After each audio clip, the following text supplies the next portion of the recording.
Music star recording studio साखे बाजार। होली में देवारा हा भहिल बबे सरम डालत मुनि जिने छुअतावे नरम। होली में देवारा हा भहिल बबे सरम डालत मुनि जिने छुअतावे नरम। कहे ढेर दिन पर आइल बारू भटनी से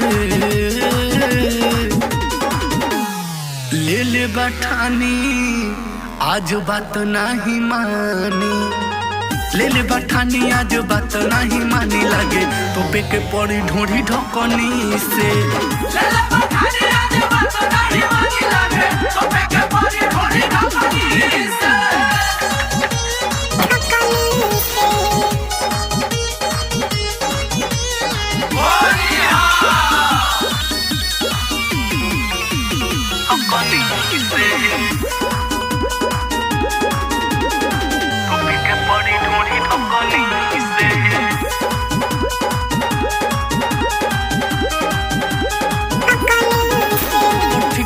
नियत कहे बानी हम जियत तो पी के दारू भक बाटे हो। देखावे लंबा पिचकारी बावे बड़ा का खिलाड़ी बोले तोहरे में हक बावे हो।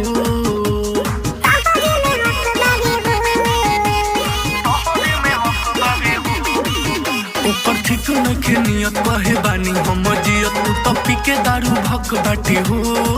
देखावे लंबा पिचकारी बावे बड़ा का खिलाड़ी बोले तोहरे में हक बावे हो। देसी पिचकारी हटे होवे नहीं चाइना धीरे से डाले तहरा तनी को दुखाई ना। देसी पिचकारी हटे होवे नहीं चाइना धीरे से डाले तहरा तनी को दुखाई ना। रही तबाह एकरा खटनी से ले ले बठानी आज बात नहीं मानी। ले ले बठानी आज बात नहीं मानी लगे तो के पड़ी ढोड़ी ढकनी से। ले ले बठानी आज बात नहीं मानी लगे तो के पड़ी ढोड़ी ढकनी से।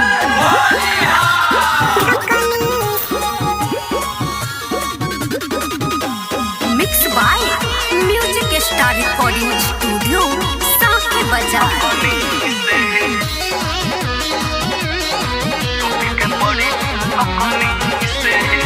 रोज साया साड़ी रंगे होई तो बंग देवरा बने कहे लागे नहीं कोई में जान। दुनु जो बना के संगे रंगे पूरा अलग वैसे भइल बाटे मती हमार भान।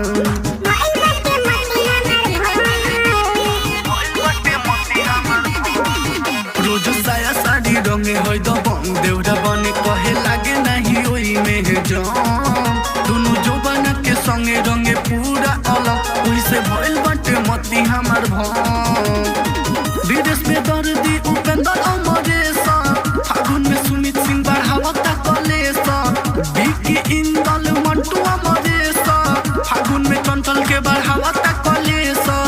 लागे काम चलाव के पड़ी चटनी से ले ले बठानी असो बात नहीं मानी।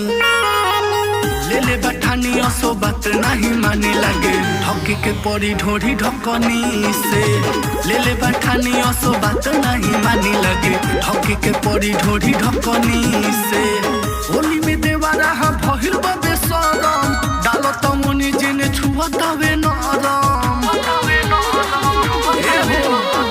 होली में देवारा हा भहिल बबे सरम डालत मुनि जिने छुअतावे नरम।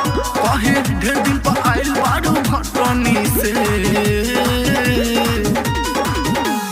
ले ले बठानी आज बात नहीं मानी। ले ले बठानी आज बात नहीं मानी लगे तो के पड़ी ढोड़ी ढकनी से। ले ले बठानी आज बात नहीं मानी लगे तो